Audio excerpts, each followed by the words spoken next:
ဂျင်းကျက်သွန်ပြူနင်းလေးနဲ့စီတက်နေပါပြီ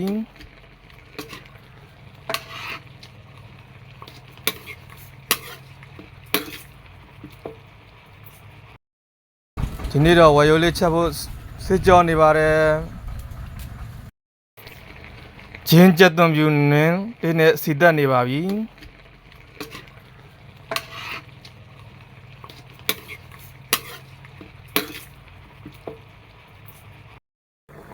ရေလေးထက်ပြီးတော့ပေါပွက်ဆူနေပြီ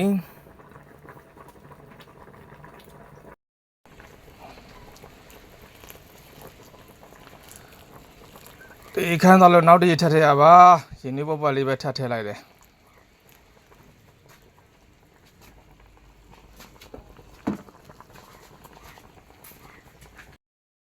ကြက်ပြီဆိုတော့ရိုဝက်ဆော့ပြုတ်လေးနဲ့ဆွဲပြီရိုကတော့ရုံနေသည်ကြော်လေးပါငုံပြုတ်လေးငပိချက်ကလေးနွားနို့ချက်ကလေးပေါ့နော်အဓိကဟင်းနေရတော့ဝက်ဆော့ပြုတ်ကလေးပေါ့နော်